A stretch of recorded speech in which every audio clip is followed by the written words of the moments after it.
My name is Meena Upadhyay, and my co-host for this evening is Professor Sue Wong from Cardiff University.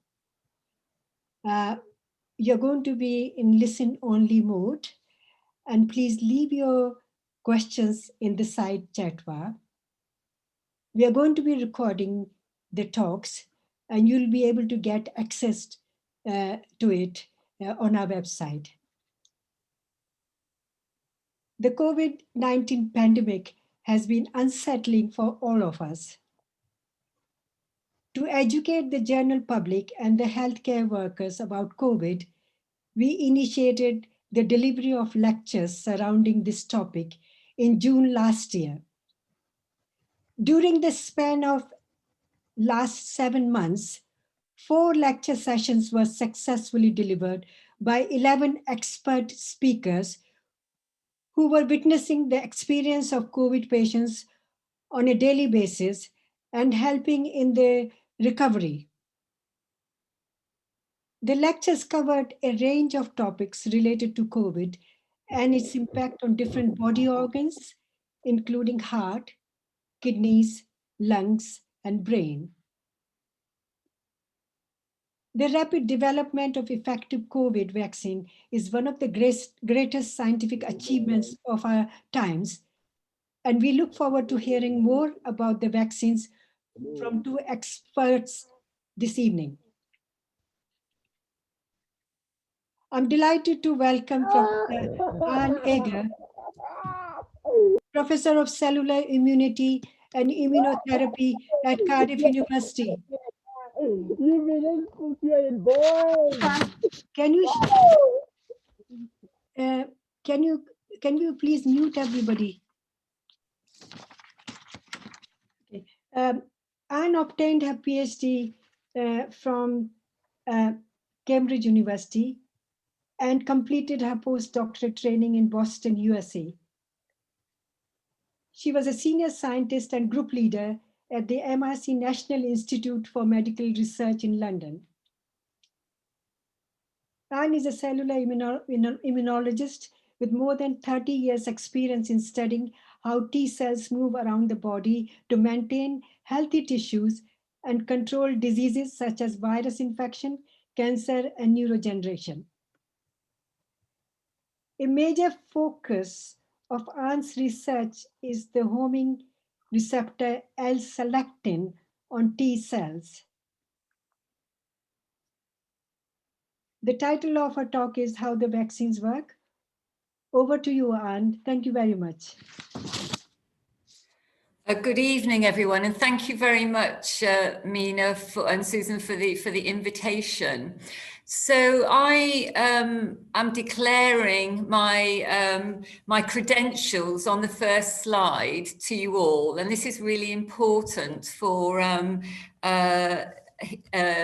taking home information about COVID-19 and vaccines. So I'm a scientist, not a medical doctor, and I study in the laboratory how our immune systems protect us from infections such as that cause diseases, such as the disease COVID-19. So I have to say I haven't directly worked on that disease, but I am and my family are contributing to ongoing research, and I can explain that at the end of the talk. So, wait a minute, my slides aren't moving on.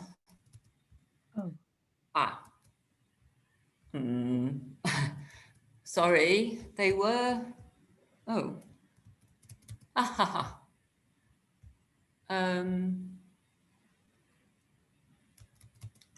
they were moving on. Shall I stop and start again? Try again, yes. So I'll stop share and I'll try again. Sorry about that. It's all right.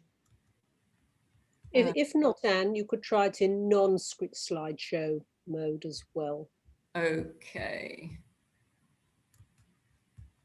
Let me try. Yes. Okay, so apologies. So what is a vaccine? a vaccine is a licensed drug that protects us from infections. And the goal of vaccination is to eliminate and reduce infectious diseases that can be fatal or have long-lasting effects, such as COVID-19. That's obviously the topic of tonight's meeting. But of course, there are lots of other infections that we know about that cause disease and can be fatal, and we have successful vaccines against those. So infections such as the virus SARS-CoV-2, and that's the virus that causes the disease, COVID-19, that virus, like any virus, when it infects our bodies, it will stimulate our own immune systems to develop immunity. But that takes time. And so it's a race between how quickly our immune systems can mount an immune response to clear the virus versus how quickly the virus can have lethal or damaging effects on our bodies. So COVID-19 vaccines, as any vaccine, mimics the real infection and develops immunity in us without causing disease.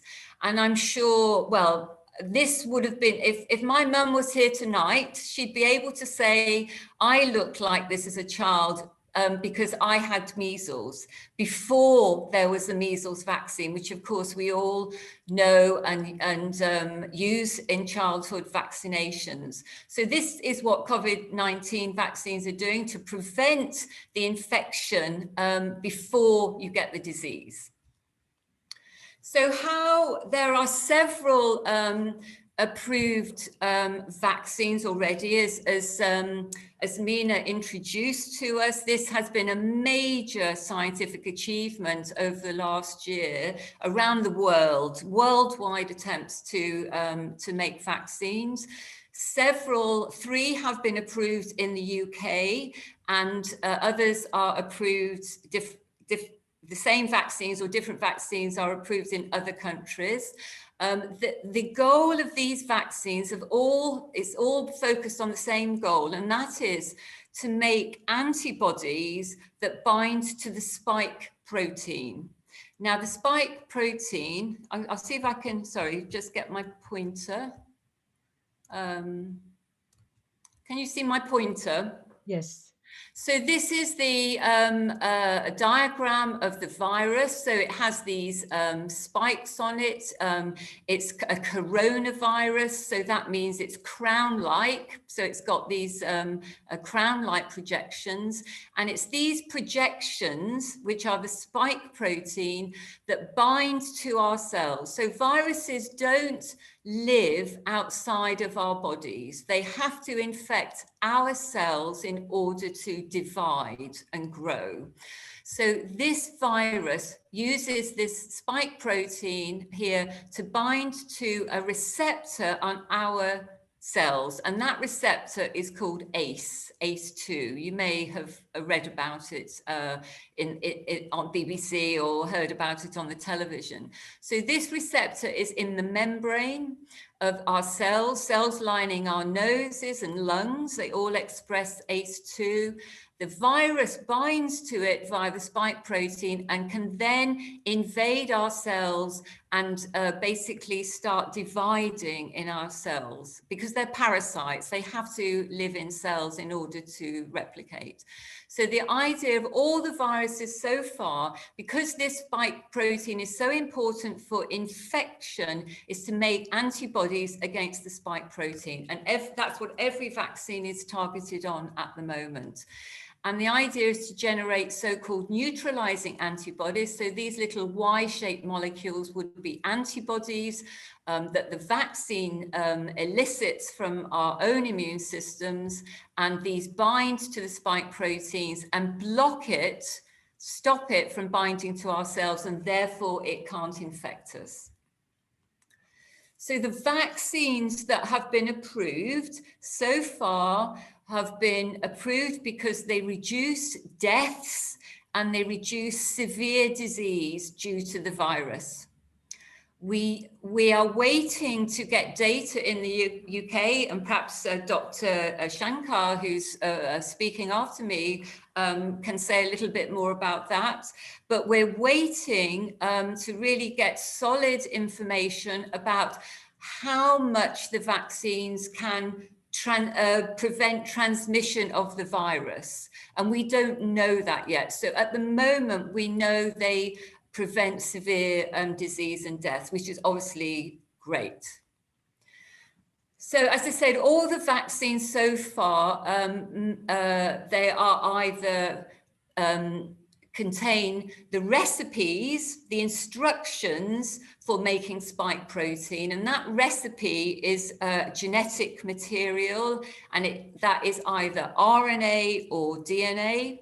And they are the recipes for making spike protein, and the ingredients for making the spike protein comes from our own cells. That's how the virus hijacks our own cells to make the protein.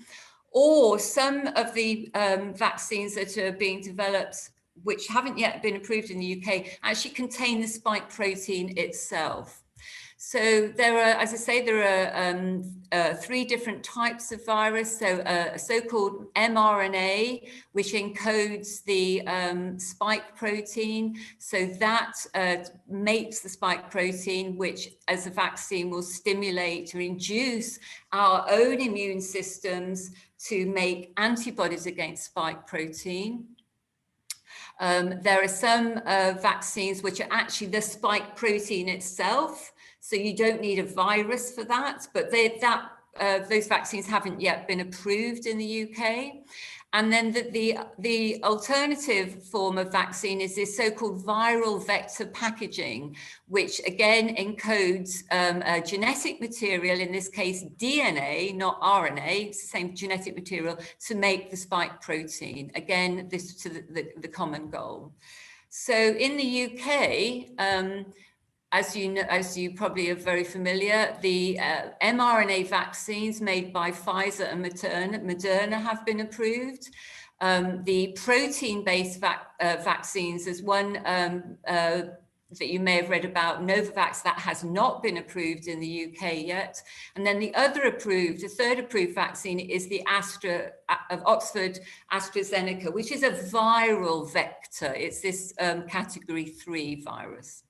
These are viral vectors, so they're packaged like a virus, but they cannot replicate in our tissues. So they're not like a living virus, they're inactive. And we have many vaccines already that have been used for many years, which are similar to this, a sort of inactivated virus. And you may have heard of other ones being developed. So the Russian vaccine is called Sputnik 5. Johnson & Johnson are developing a vaccine which is based on viral vector packaging system. So why, when you have the vaccine, and I can say I was vaccinated on Monday evening with the Oxford AstraZeneca vaccine. So a very important question is, why doesn't the vaccine protect us straight away? And the reason it doesn't, the reason it takes time is there are 3 steps to immunity.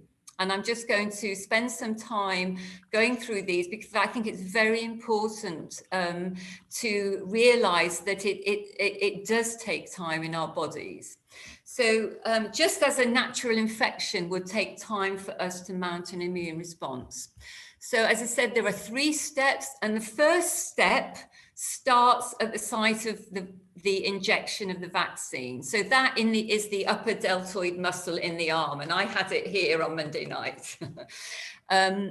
So the first thing is that vaccines are taken up by specialized immune cells called dendritic cells at the site of the injection.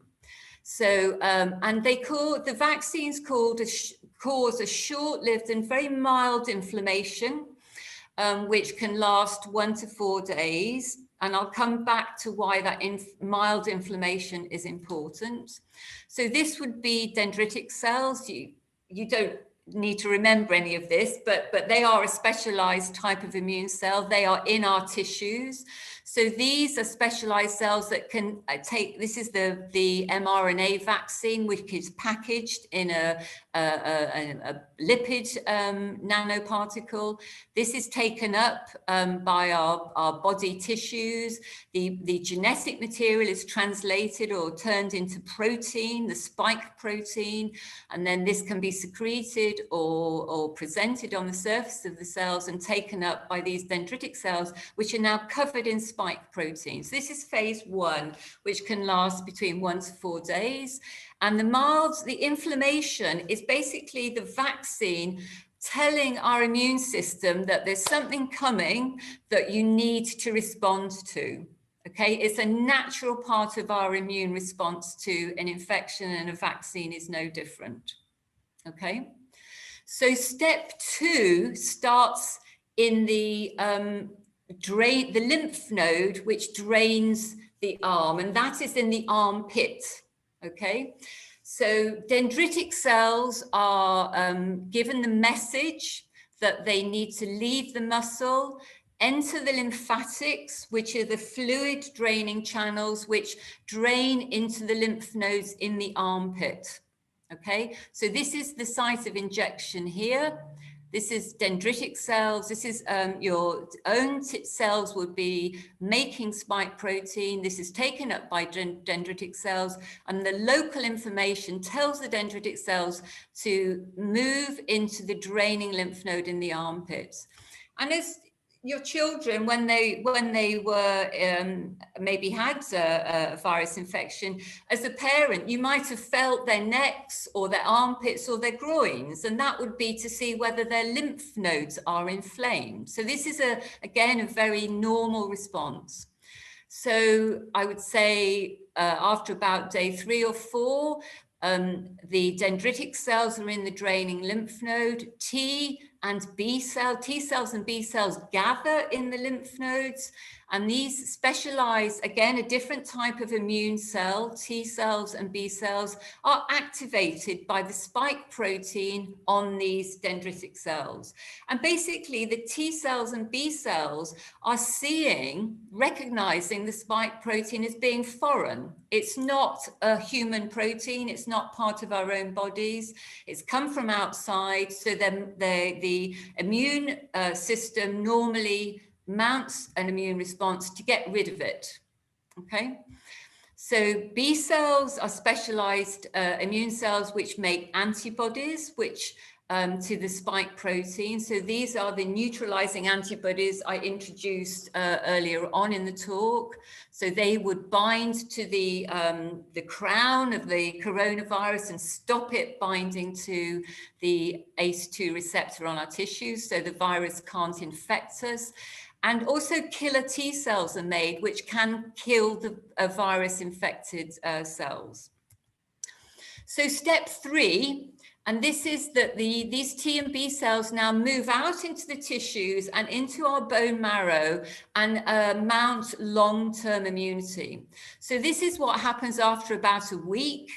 So my immune system hasn't started doing this, but B cells will, I guess my B and T cells are still being activated in the lymph nodes in my armpit. B cells gradually move to the bone marrow, where they become long-lived plasma cells, and they're secreting antibodies, these neutralizing antibodies to spike protein. These antibodies are released into the bloodstream. So the bloodstream here are these channels in blue and red.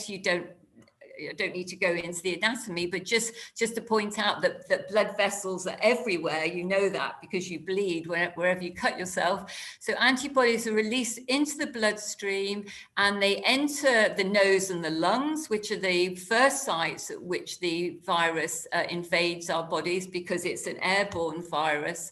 But they also get into other tissues. So we have this protection around our bodies.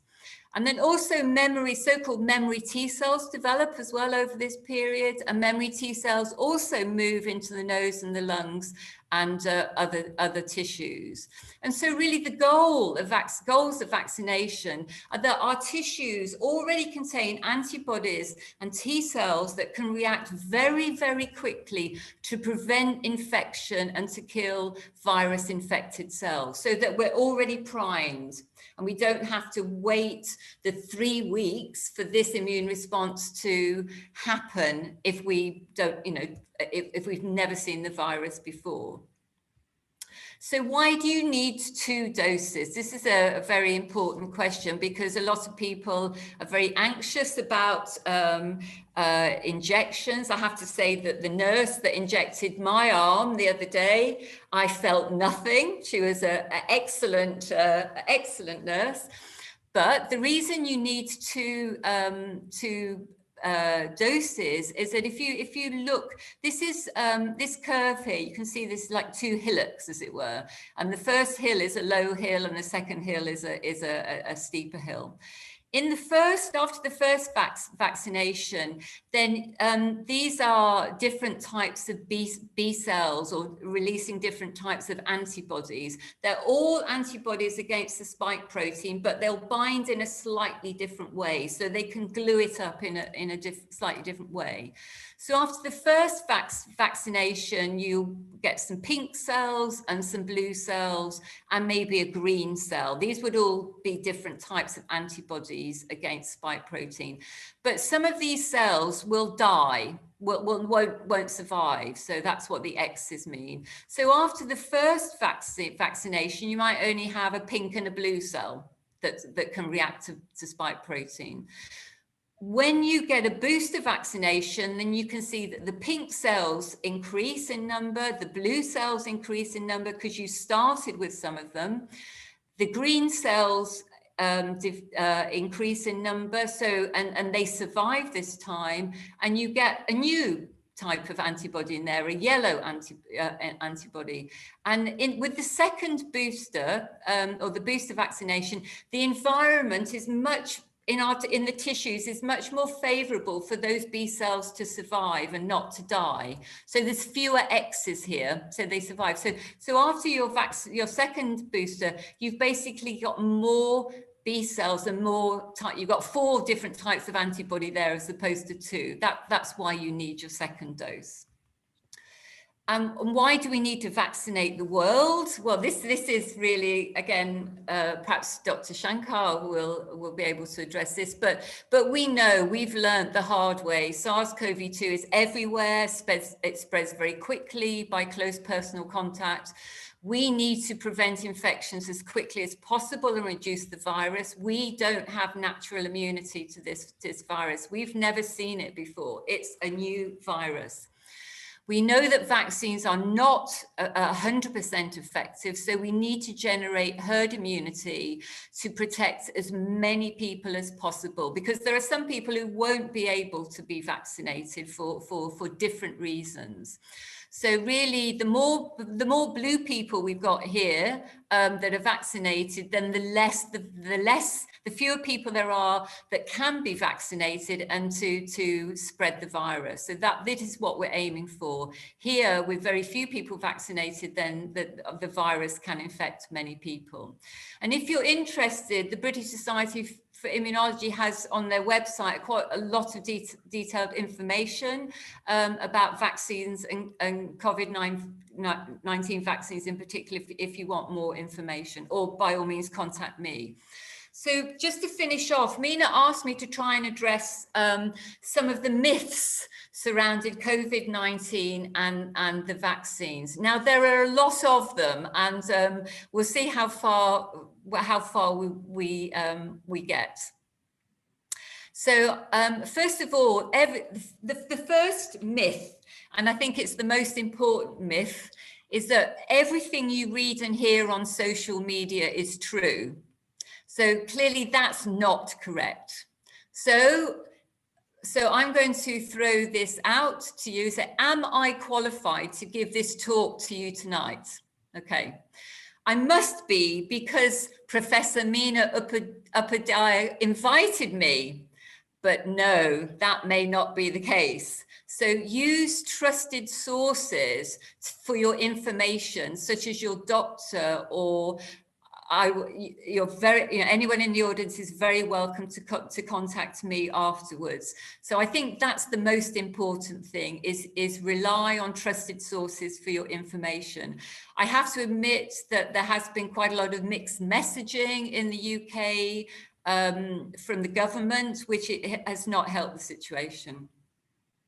The one myth that perhaps is not so prominent now is that the virus was generated in a lab in China. Well, we can say that the WHO, the World Health Organization, is actually in China currently trying to investigate this. I have to say that if I had a pen and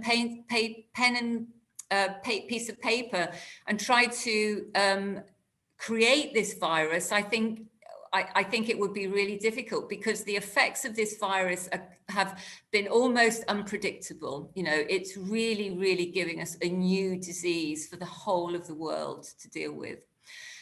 So another myth is that vaccines contain animal products such as fat. That is not true.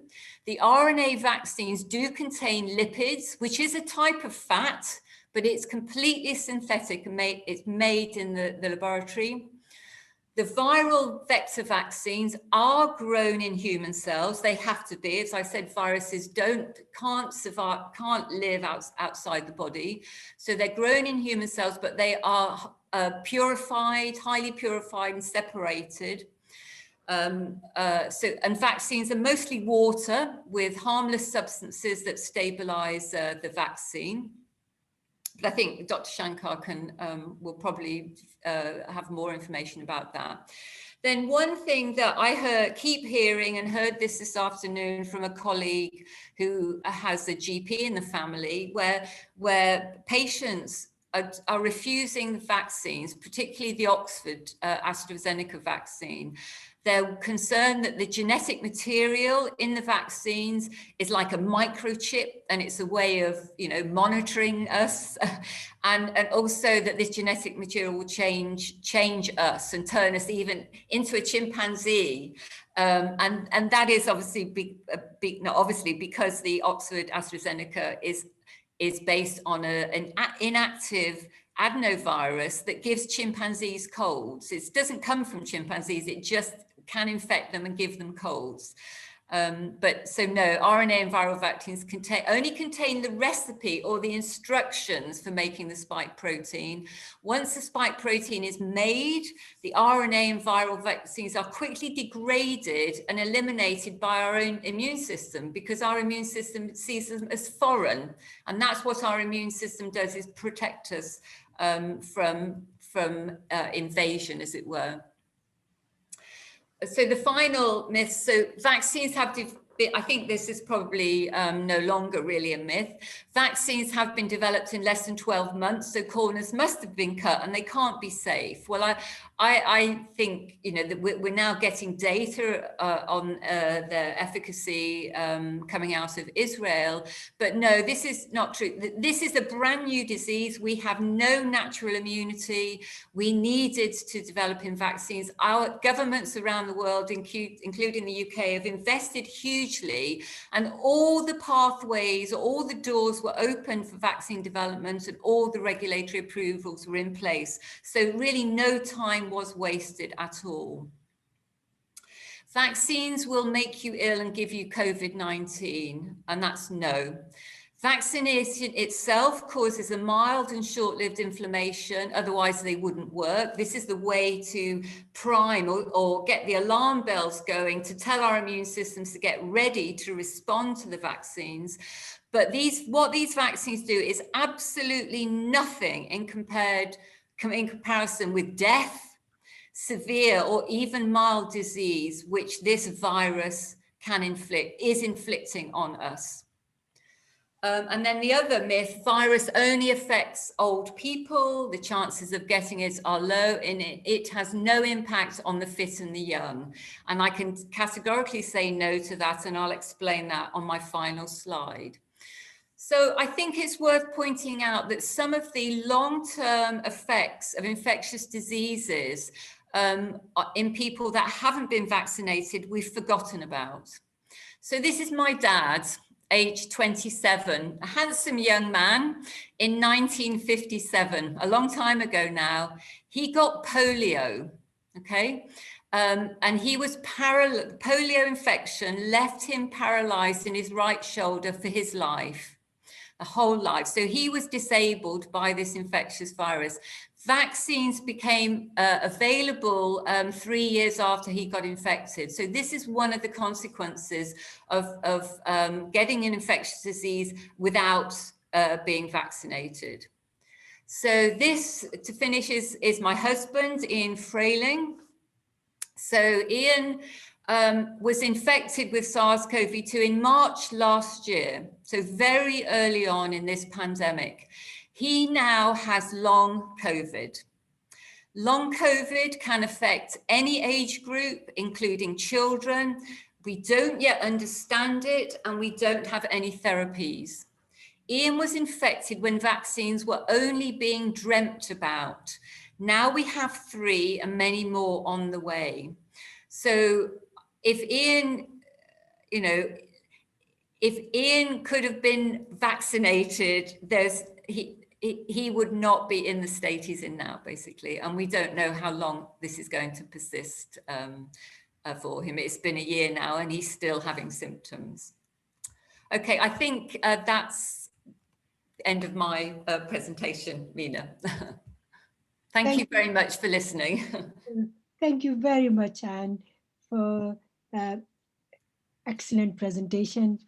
Very well explained, beautiful slides. So we'll take the questions at the end of the next talk. So thank you very much once again. So the next speaker is Dr. Girish Shankar. He is the Incident Director for COVID-19 response at Public Health Wales and a professional lead consultant for health protection. He obtained his medical degree from Bangalore University, India, followed by MD in community medicine with distinction. Here in Wales, he is also responsible for overseeing the response to the pandemic on a daily basis and provides advice to a range of senior civil servants and policy officials in the Welsh government. Giri is an expert member of the Welsh Technical Advisory Cell, in short TAC, that provides advice to Welsh ministers on various aspects of pandemic control. He is also the named spokesperson for Public Health Wales, provides regular briefings and interviews to local, national, and international media, and is frequently featured on radio and television for COVID-related issues. So he's a very popular man. So over to you, Girish, for your talk.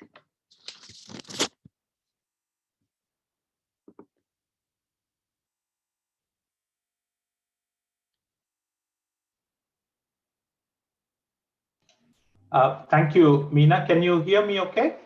Yes. And is my screen visible with this first slide on? Yeah, we can see. Yeah, thank you. Okay, thank you very much once again for an elaborate introduction, which I must feel a bit flattered. And thank you for inviting to share some of the aspects relating to vaccine deployment, COVID vaccine deployment in Wales. And I think Professor Anne has shared already a bit about the misinformation. So I've got a couple of slides also to share. So what I was hoping to do was just to put my presentation in 2 parts. In the first part, I just talk a bit about what was the evidence base that went into determining who receives the vaccine in what order, and then a bit about the planning for the rollout, what was the strategy adopted in Wales, how the implementation has come about, and then I'll show a bit of latest statistics and cover data around how much coverage has happened, and then touch upon briefly a specific aspect which is slightly concerning about the inequalities in vaccine uptake within our population. And then in the second part, just a little bit about common misinformation, hesitancy, and myths. Happy to take any questions towards the end, as you said, Meena, after that. So work for the development of a COVID vaccine commenced as soon as we realized back in February, March time last year that this, in fact, this pandemic is going to cause serious infection. We all know how devastating the impact of the first wave was here in UK, including here in Wales and elsewhere in Europe and in the American continent as well. So the mortality rate at that time was really high because one, we didn't fully understand the role of the transmission, the level of asymptomatic carriage and transmission. We did not have much understanding by way of the best treatment modalities, how to manage critically severely ill patients, and capacity within the NHS was a big consideration. Therefore, by the time we went into the first lockdown in March last year, significant damage had already happened, both in terms of numbers of people getting infected and also, sadly, the numbers of people who died.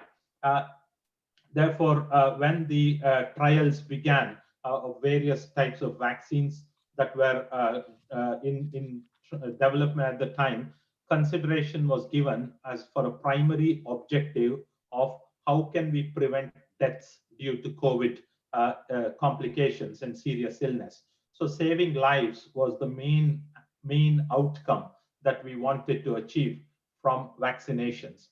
So lots of companies, lots of countries were involved in an absolutely unprecedented way of undertaking clinical trials of these vaccines, thanks to the technology, the hard work, the dedication, and also the intellect of the scientific community and scientists, that these vaccines have now become a reality within few months after the virus was actually identified. So as the trial data emerged from various phase 1, phase 2, phase 3 trials, the expert committee in the UK, which considers all those trial data in making recommendation to government, is called JCVI, which many of you would have heard, which stands for Joint Committee on Vaccination and Immunization. That committee considered all available evidence, and round about the time of September last year, they identified different priority groups who should receive vaccine in a particular order. We knew right from the beginning that there won't be enough vaccines available at the start itself to vaccinate everybody with the required number of doses. Vaccine production always was working to a certain capacity and certain timetable. Therefore, we always needed, not just as everywhere in the world, governments and had to prioritize their population groups based on certain parameters. The parameter considered in the UK was that the 9 priority risk groups were identified, which is what you can see on this table on this slide here, was identified such that those would cover 99% of all the deaths that occurred due to COVID in the first wave and subsequent data that went into the clinical trial. Therefore, the priority was that if we vaccinated these groups first, and if the vaccine was effective, we could reduce the deaths due to COVID by a significant amount. So that's how the prioritization came about. And JCVI then makes recommendation to, this is an expert group, it makes recommendation to government. And then there is the regulatory body, which is the MHRA, Medicines and Healthcare Regulatory Products Authority, who then give the license for use of those products.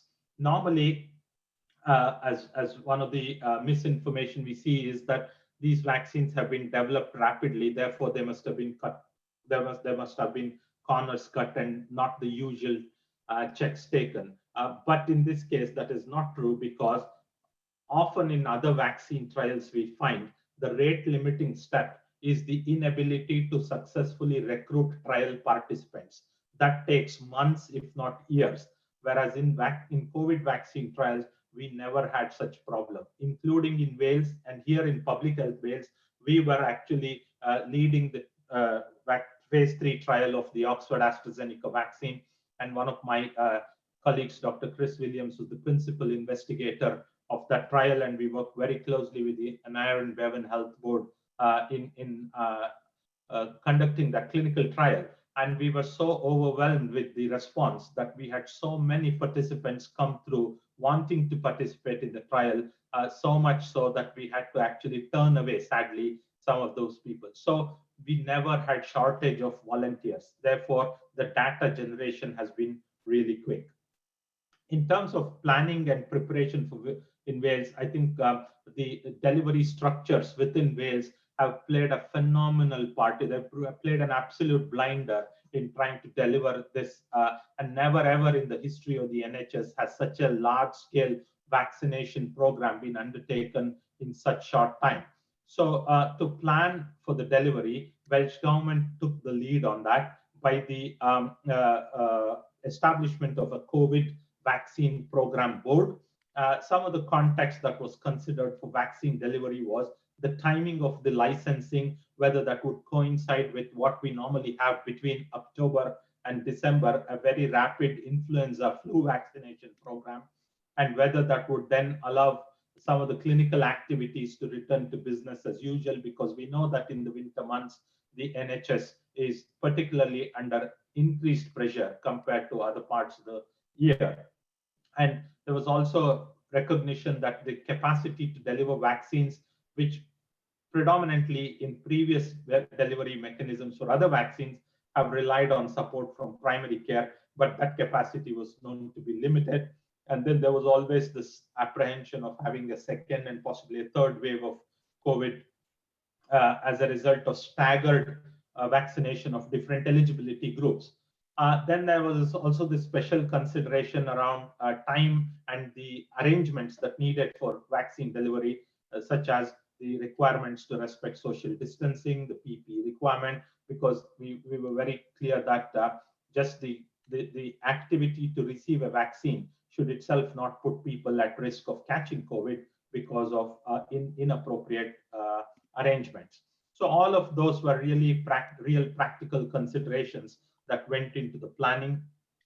And based on those considerations within the vaccine delivery board, there were 6 main focus areas. One around population and prioritization, which very much came from the JCVI arrangement. Then there was logistical challenges around procurement, distribution, and storage. As you will all be hopefully familiar, that some of the vaccines, particularly the Pfizer vaccine, has some characteristics that means it has to be stored at certain temperatures and has to be used within a certain amount of time after it has been removed from its cold storage arrangements. Therefore, it needed to take into account what sort of settings and for what sort of eligibility groups that particular vaccine would be suitable. And then more importantly, because this was undertaken at such large scale, we needed to rapidly mobilize workforce that would be required for vaccination. This has been one of the biggest successes here in Wales, in that there has been such overwhelming support from all quarters, whether it be from existing NHS workers, from workers who previously recently retired and come back, volunteers who've come forward, additional clinical staff who have come forward, undertaken training, and therefore given a helping hand. I think this has been a phenomenal achievement. And then it was not just about doing that, but also monitoring the safety, effectiveness, the rollout. And underpinning all of those was effective communications, because anything new that is in the field of medicines, medical products, vaccines, there will always be a level of understandable anxiety in our populations, and therefore communicating to them about why they should have these vaccines and communicating this also to healthcare professionals of what role they can play. So those 6 focus areas were really key in preparing for the rollout. And then there were certain key principles that were used in rolling out. The four main principles were: we know that when the vaccination program commenced in early December, that we knew that there are going to be limited supplies. Therefore, and then we were also at the peak of ascending, expanding epidemic here in Wales, elsewhere also in the UK. Therefore, we needed to vaccinate as many people as possible, as quickly as possible, in as safe a manner as possible, with minimal or no wastage, because these products, as I said, were really in demand, and we needed to be prudent in its use. So using those guiding principles, later the government published early in January a vaccination strategy for Wales. This document, you will find it on the Welsh Government website. Within that strategy document, there have been a number of priority milestones that have been laid out, quite ambitious, but there have been 3 major milestones identified. One was by mid-February, which I'm sure you would have seen in the news that has already been met, which I think is a resounding success. And then a second milestone, which is by spring, which is to complete offer of vaccination to people in the priority groups 5 to 9. And then by a milestone 3 by the autumn, where everybody who is in the rest of the eligibility group could be offered the vaccine. In terms of the actual logistics of delivering the vaccine, a number of blended approaches were taken. There was the traditional delivery of vaccines through primary care. Then we got special mass vaccination centers. Those have been the hallmark of delivery here. And because of those vaccines, especially the Pfizer-BioNTech vaccine, a lot of vaccination centers were set up. And you can see on the map on this slide, the locations of those vaccination centers as they were in early January. But I'm now very sure that that number has expanded, and we're now vaccinating in a lot more settings, including in primary care, through our community pharmacists, and many other arrangements. So then, while this, while the delivery rollout happened, there was a new challenge that came about, which is there was the manufacturer's recommendation of what should be the optimum interval between the first and the second dose was laid out in their product regulations, and therefore the regulatory authorities had approved the license for use on that basis.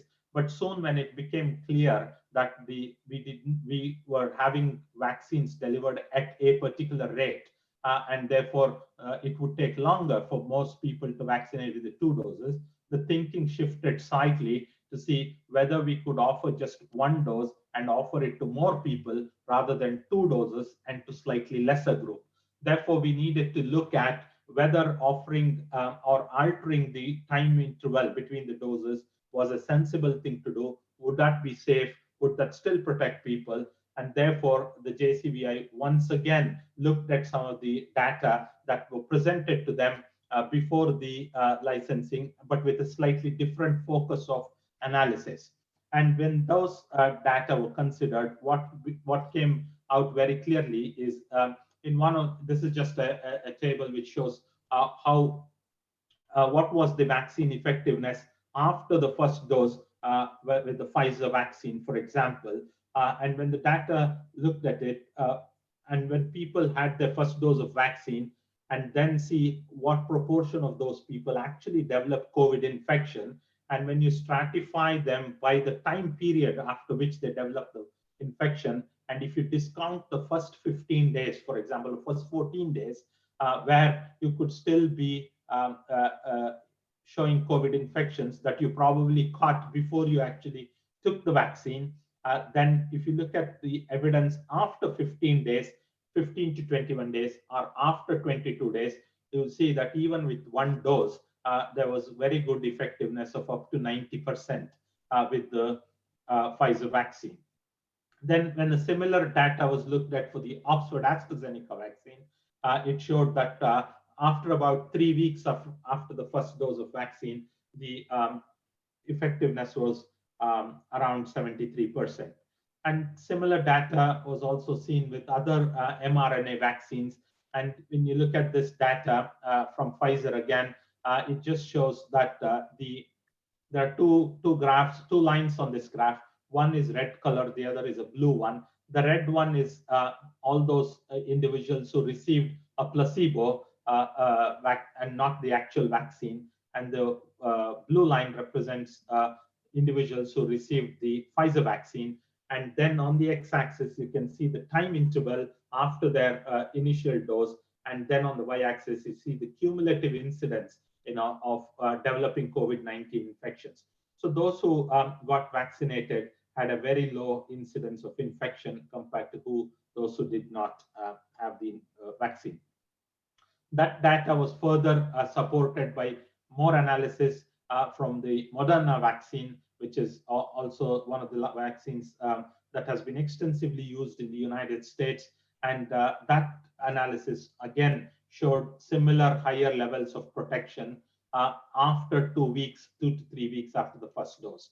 So based on those parameters, the JCVI recommended that the interval between the first and the second dose could be between 4 to 12 weeks rather than at 4 weeks or at 3 to 10 weeks. So in Wales, that has been used as a principle now in the further continuation of the rollout of the vaccine. And currently, second dose vaccines are scheduled around that time interval. So that's one of the intermediary challenges that came about in the delivery and the approach that was taken to mitigate that. So very quickly then going to show some data on coverage of what happened. So the vaccination commenced around the second week in December last year. And on this graph, you can see that with each passing week, the cumulative number of vaccinations given have gone up exponentially. Again, we could have described our start as a safe start, but a sure start. It was in the early days of the rollout. A lot of comparisons happened between the different UK nations of who is ahead and who isn't, and there was a lot made out of it in the media. But once the sustainable delivery infrastructures were secured, the vaccination supply being uninterrupted, you can see the results for yourself on this graph, which shows how rapidly vaccination coverage has happened. So this is the latest data, correct as of 10 p.m. last night. And here in Wales, we can see that very close to 900,000 individuals have received their first dose, and just under 60,000 people have received the second dose of vaccine. And if we break down that coverage by different priority groups, you will see that we've hit consistently 90% and over in the top 3 age brackets of the over 80s, the 75 to 79, and the 70 to 74. And that's only going up all the time. And even in the other groups, which is the care home residents and workers, the coverage is over 85%. Similarly, in the clinically extremely vulnerable groups, sometimes referred to as the people who are in the shielding group, and the healthcare workers, again, we've been able to hit over 85%. So this is really good, and we need to continue with the same momentum and same level of coverage in the other priority groups as well. So then very quickly about the inequality bit, which is emerging data. We produced this report last Thursday. So there may be some amendments to the data as we look at more cleansing and more analysis. But the initial analysis is something that is of slight concern to us. So this is looking at equality in coverage of vaccine between different ethnic groups. So if you look at the inequity gap, and if you have as one group, a combined ethnic group of Black, Asian, and mixed group, and a second group, which is the white ethnic group, and if you compare the uptake between the two groups, there is a vast difference of nearly 14% less in the Black, Asian, and mixed ethnic group compared to the white population in the over 80s age group. Similarly, around about 13% difference in the 75 to 79-year-old, and about 10% in the 70 to 74-year-olds. So this is quite concerning because we know that in terms of the impact of COVID on certain ethnic groups, that has been quite well demonstrated in the first wave and the data that continues to emerge after that. Therefore, we need to clearly address this as a matter of urgency. When we looked at some of the surveys and try to find out exactly what sort of characteristics that there is in these uptakes, we know that ethnic groups identifying themselves as Asian, Pakistani, and Bangladeshi groups seem to have the higher inequity gap in that. And then we looked at a similar inequity gap based on socioeconomic deprivation. And when we compare the vaccine uptake in the most deprived of a quintile of the population and compare that with the least deprived quintile, we can still see across the three age groups roughly 5% gap. Again, this is at a population level quite significant, and we know that people living in poorer conditions, people who are more deprived, tend to have more adverse effects of COVID in general, and having fewer people take up vaccine will actually make that effect more pronounced. So these emerging inequalities are a concern, but what we have also seen is these inequalities are also something of a pattern that we see in other vaccination uptakes as well. For example, in childhood vaccination programs, whether it's MMR or such programs. There are many reasons why we think those inequalities exist. Some could be due to individual factors, people's attitudes towards vaccination, people's trust in the healthcare systems, and some of the misinformation actually propagates those myths and misinformation. We've seen that people who have lower educational qualifications, people of the slightly younger age groups, people coming from Pakistani, Bangladeshi ethnic groups, all tend to have lower uptakes in vaccinations. And therefore, surveillance as part of this inequality becomes really important going forward. I just share one slide on vaccine effectiveness. I'm not going into the detail of that in this bit. There's a separate talk to discuss at some time later. But everybody will be really interested in seeing, so what has this all vaccination done? You know, people have been vaccinated at such rapid pace. Has it really made a difference? So monitoring vaccine effectiveness is really important. We are involved in some three major pieces of work that's looking at it, all on a collaborative basis. One is called a test negative case control study. The second one is a population linkage study working with Swansea University. And then we're also looking specifically at outbreaks in care homes. We hope to have some data from this ready in the next week or two, and we'll no doubt be publishing those on our websites as and when they become available. So very quickly, in terms of misinformation, to finish off, as a result of developing vaccination and roll out the program at pace, we needed to do within Public Health Wales a lot of public-facing information, professional-facing information, training modules, etc.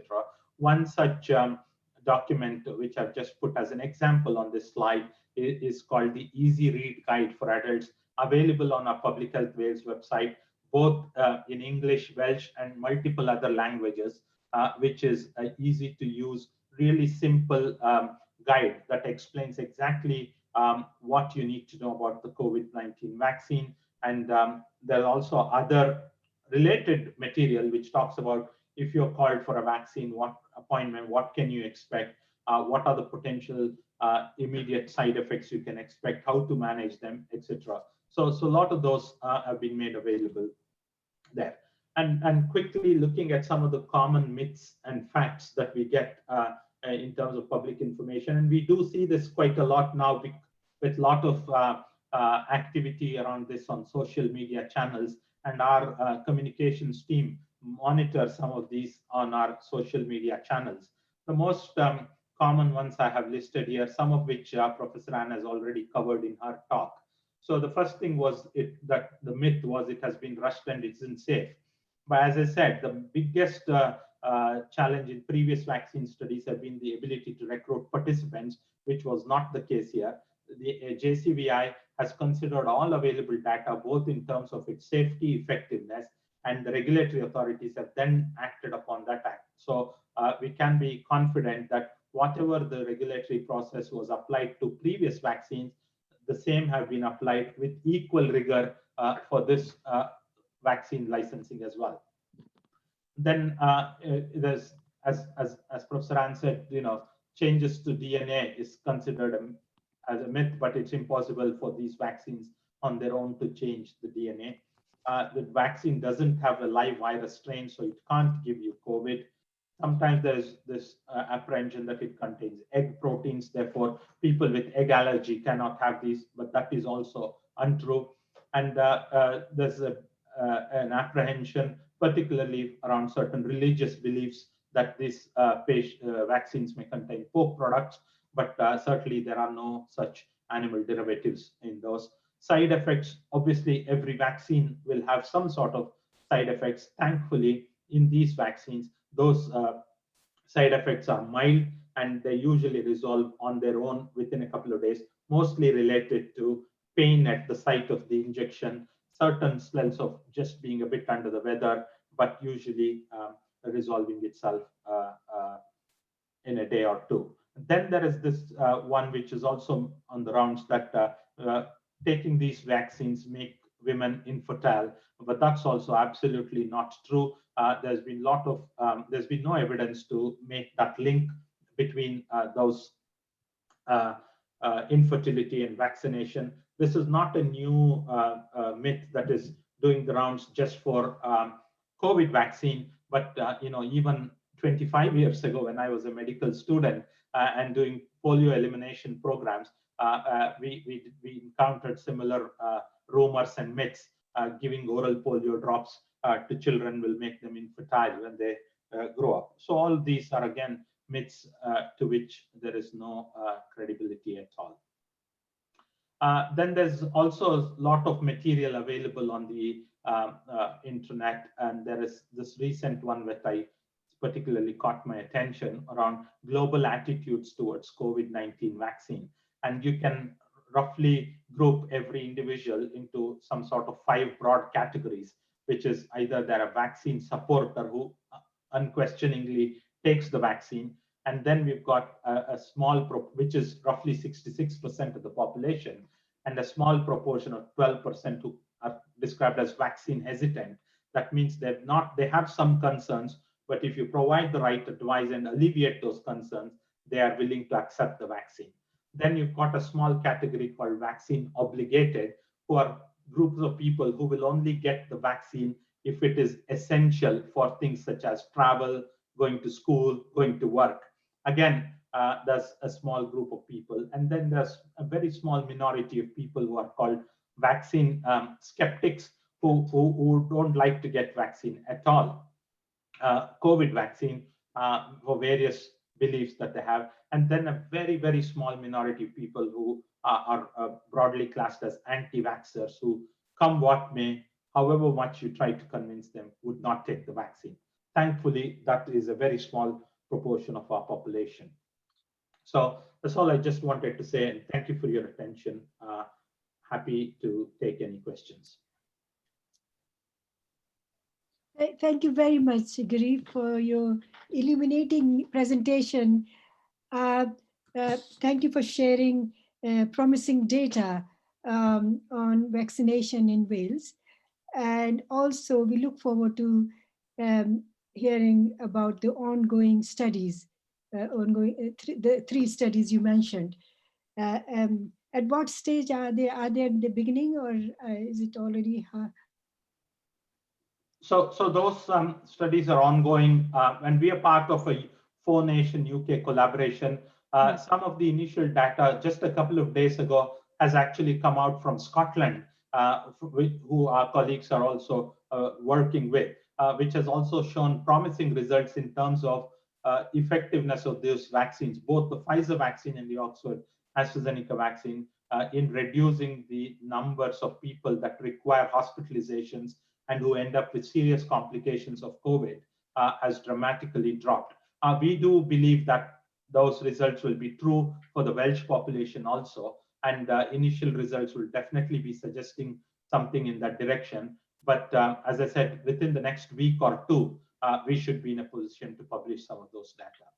Okay, thank you very much. So now both the talks are open for discussion. Over to Sue.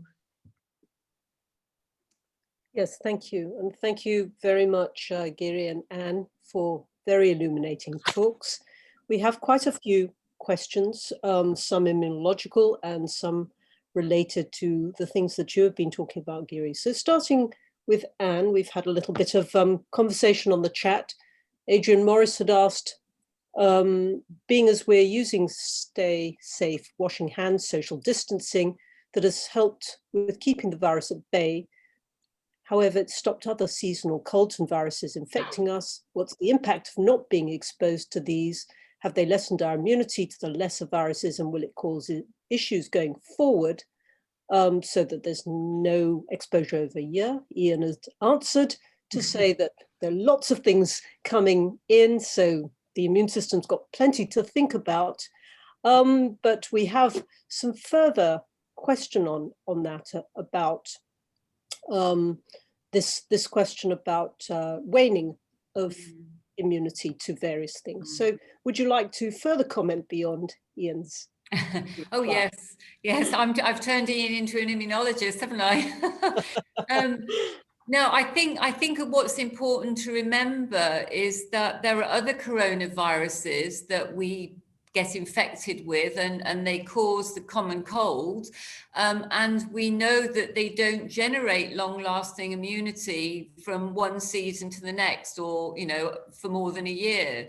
So, yet our bodies can mount immune responses to the virus when it comes back. But the common cold, makes us feel a bit groggy, and we can take some time off work, or we can take what's it called, a night nurse. You know what I mean? There are therapies out there that you can take to get through the common cold. It's not life-threatening. So I think what's really critical about the SARS-CoV-2 infection is really how long either the natural infection, so if you pick up the virus yourself, or the vaccines, how long these antibodies or the protective immunity is going to last. And I think we just don't know yet. We know from the experiment going on in my own household, that is Ian, who does have antibodies to spike protein, which are now going down. So they're still detectable, but they are coming down noticeably, such that his convalescent plasma is no longer required because his antibody levels aren't quite high enough. But how long they're going to persist, we just don't know. And we almost need to get that data. We need to be able to monitor how long antibodies last, and also are antibodies on their own sufficient. I think we just don't know that information either.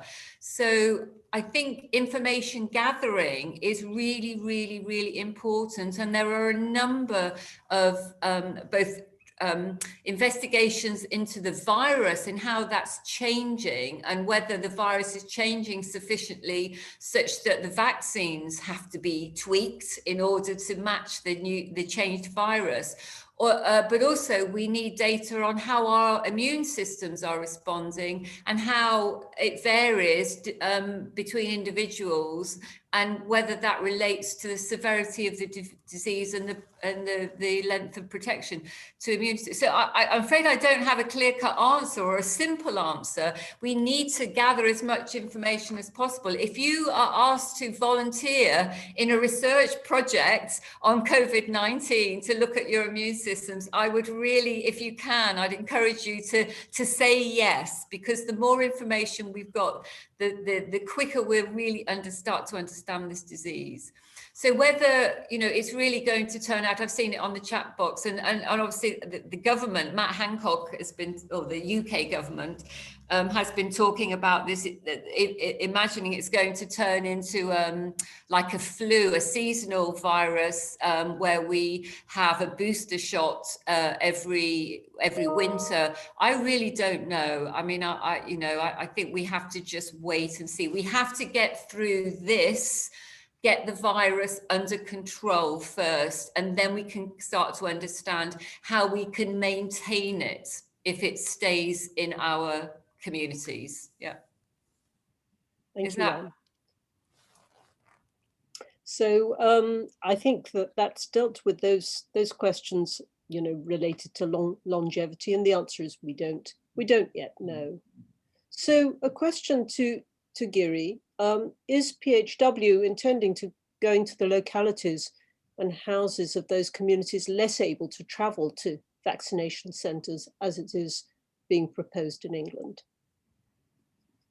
Yeah, a good question. I think I just have to clarify that Public Health Wales does not actually go out and deliver the vaccinations. It's the local health boards and their immunization teams who've got their delivery plans, to which we support extensively, and where pockets of hard to reach communities are identified. By that I mean people, a lot of the time, people may not be able to make their first appointment for various other competing priorities, and then they may be a bit on the hesitant spectrum, a bit unsure whether to have it or not have it, but they make up their mind a bit later.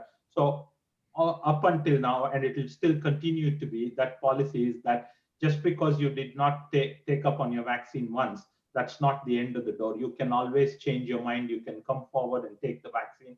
And where local health boards, as part of their vaccine delivery teams, identify specific logistical challenges for people not being able to come to vaccinating centers, will surely be thinking about other innovative ways of getting the vaccine to the people.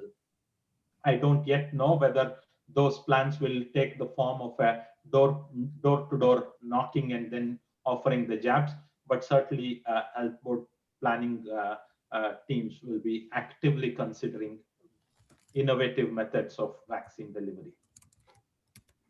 So a little related to that question is the pattern of uptake of COVID vaccine different from that of other vaccines? In terms of its coverage of vaccine, I think this has been really positive to achieve levels of over 90% immunizations in some key category groups in less than 6 to 8 weeks of commencement of rollout is phenomenal. That's never been the case previously for any of the vaccines. In terms of the inequality and then the gap between ethnic groups and then socioeconomic deprivation, there are comparable data for other childhood vaccination programs and even other adult vaccination programs. Some of those in Public Health Wales, we undertake routine surveys of population and ask them a series of questions. And similarly, Office for National Statistics and various other bodies that carry out population level surveys ask some of those questions. Do you accept the vaccine or do you not? If you not, what are the reasons? And we've been trying to look at this data all the way back from September, October time, and consider the number of people who say that we will not accept the vaccine has roughly stayed between 15 to 20%.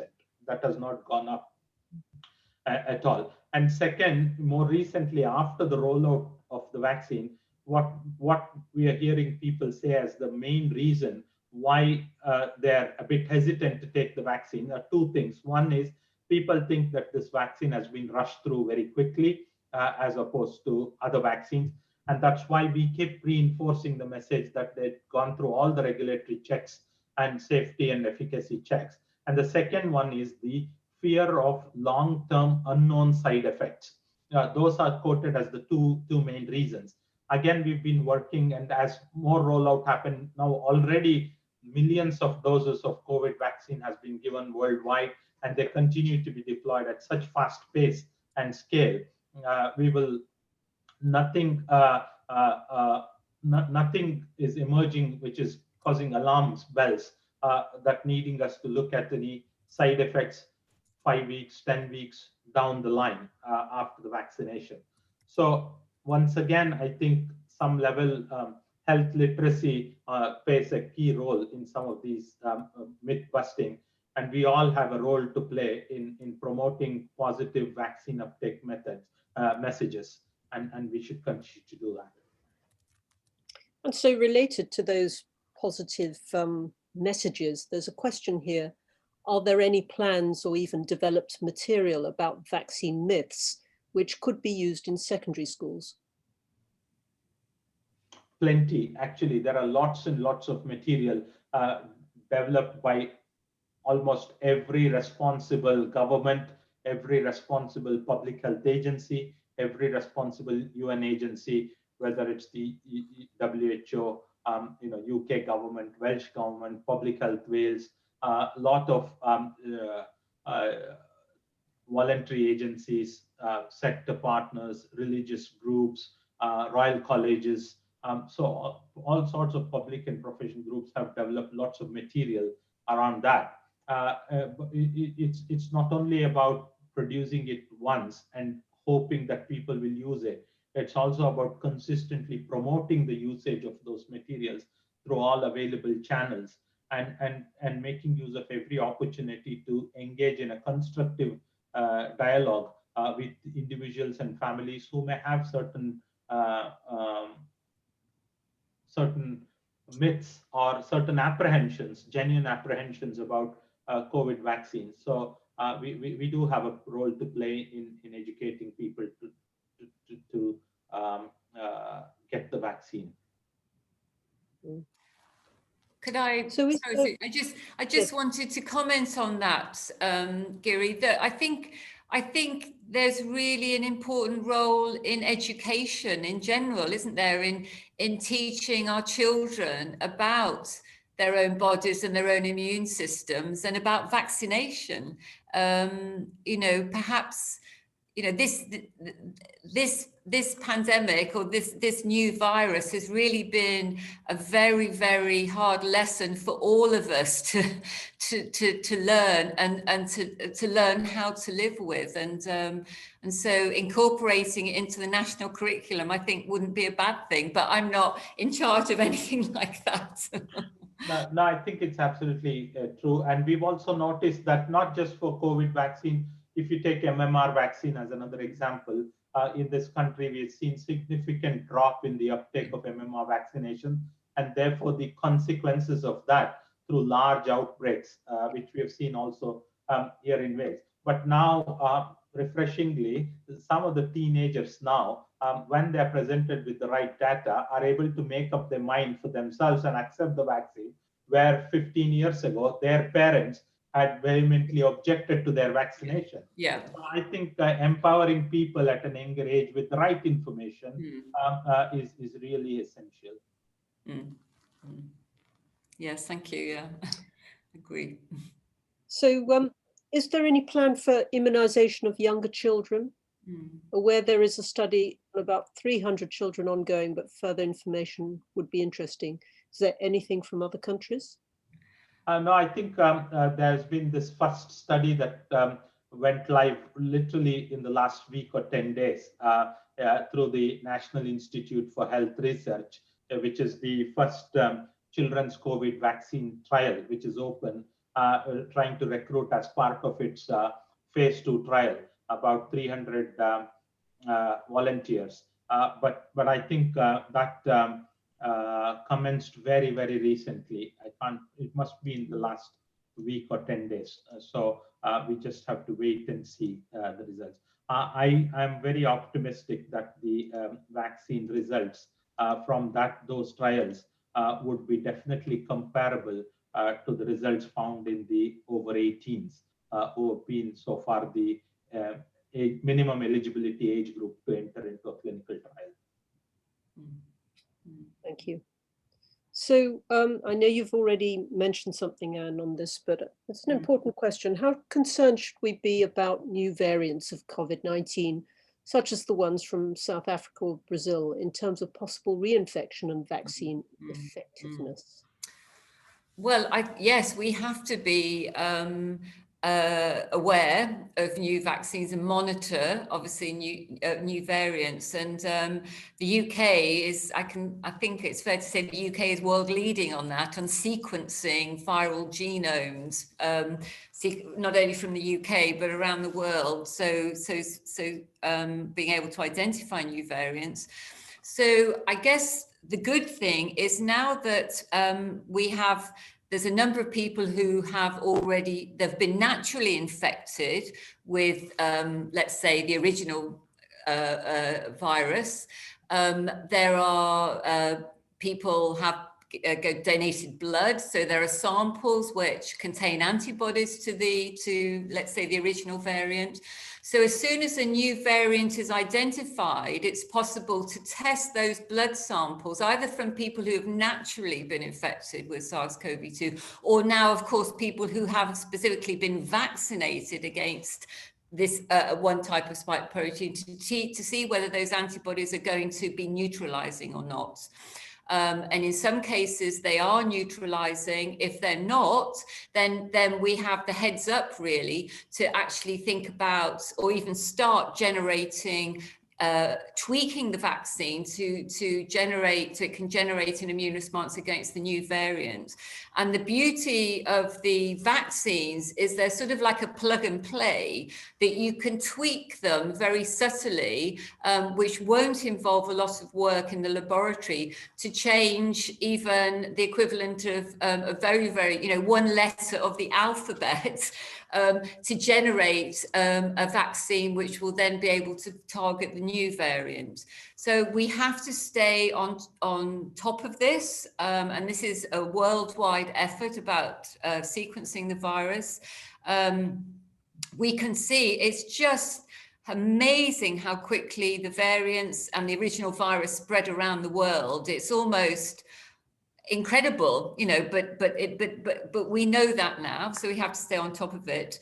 And I was going to say one other thing, but it's gone out of my head. I'm sorry. End of a long day. But yeah, we have to stay on top. But the absolutely important thing is to get the virus load down, by vaccination, to get the amount of virus circulating in the population down as quickly as possible, so that we're getting less chance of the virus basically mutating to give itself an advantage, as it were. Yeah. And with regards to those that are clinically extremely vulnerable and on immunosuppressants, are there any ongoing studies post-vaccine to check how effective the vaccines are in this group of people, considering their risk of unwellness from COVID-19? I have not seen any data published. I have heard data, presented at the British Society for Immunology by Professor Adrian Hayday in December, actually looking at the impact of SARS-CoV-2 in cancer patients. One might predict that cancer patients might not mount a good immune response to a virus infection, because in general, cancers tend to suppress the immune system to try and hide. So they hide, can hide from the immune system and can continue to grow in our bodies. And what Professor Hayday was presenting was actually rather surprising, that these patients were mounting pretty robust antibody responses to the virus. So I think it's watch this space, to be perfectly honest. I think we're learning quite a lot about the immune system, the human immune system, and how it's responding to this, what is a new virus, isn't it? A brand new virus.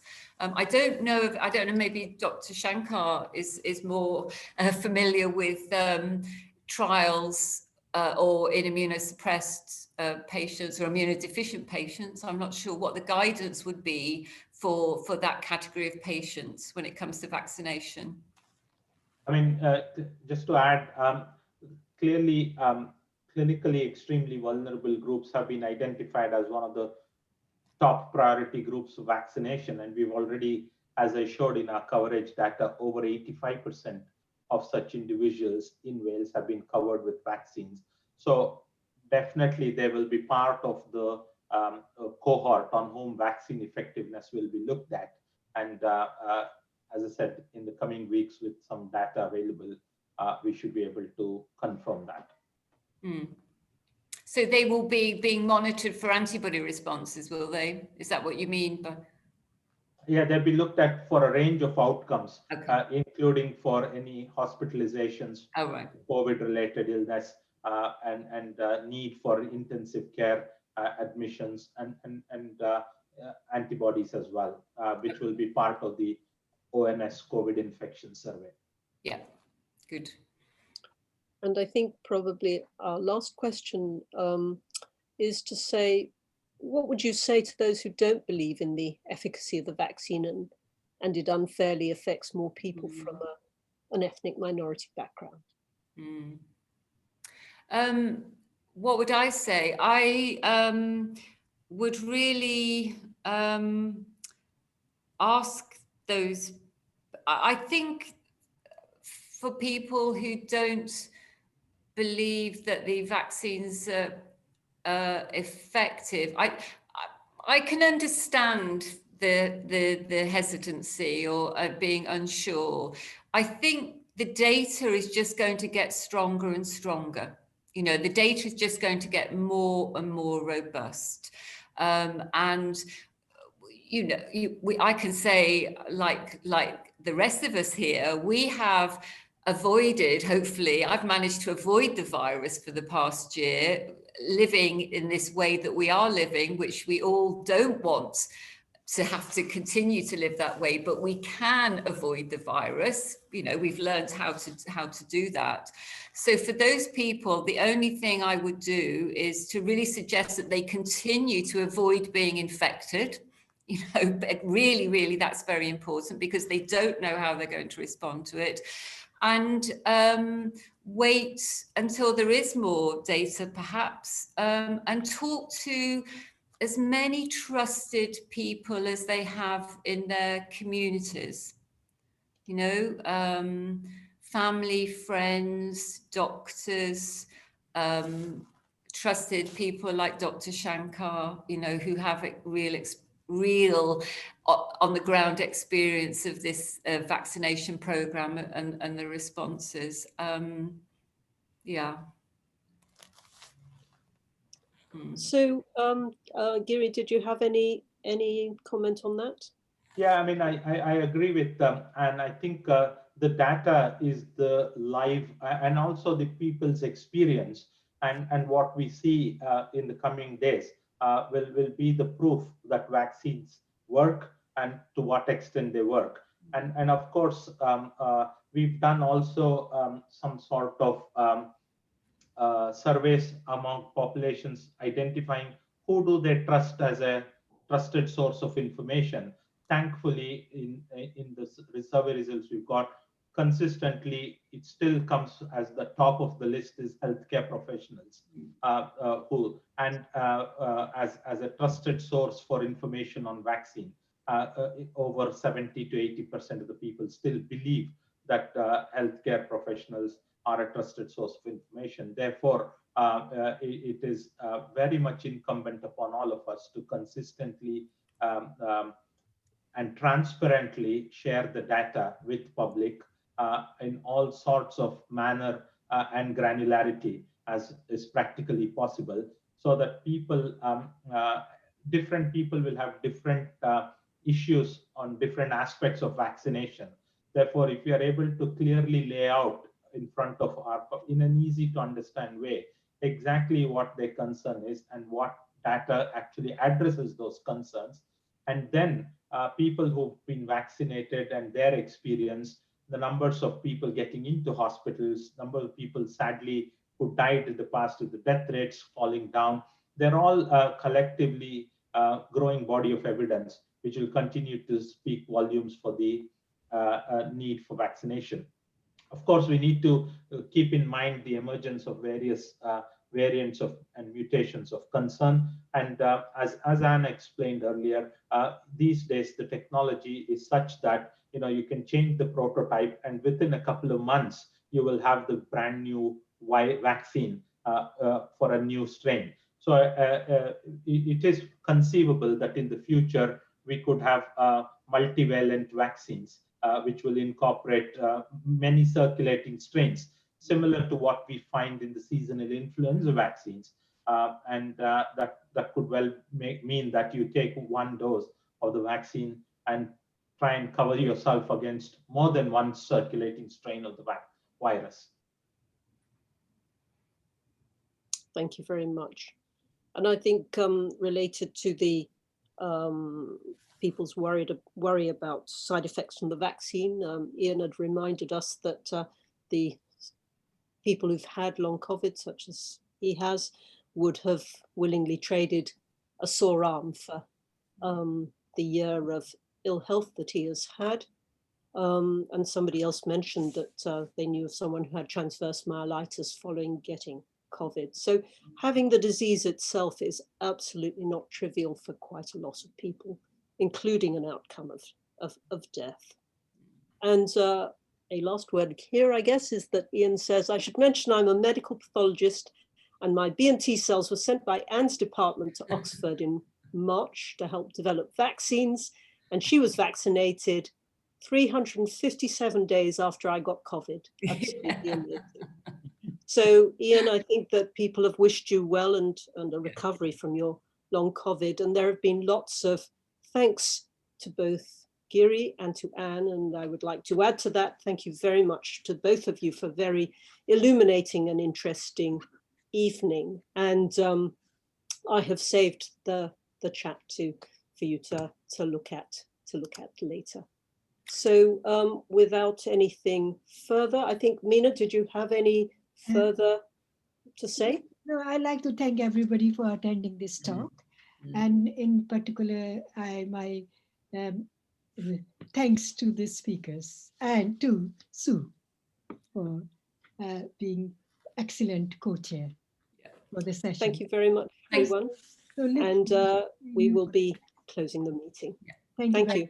Thanks, Meena. Thanks, Sue. And good to meet you, Dr. Shankar Giri. Yeah, thank you. Thank you. Thanks, everybody. Bye-bye. Bye.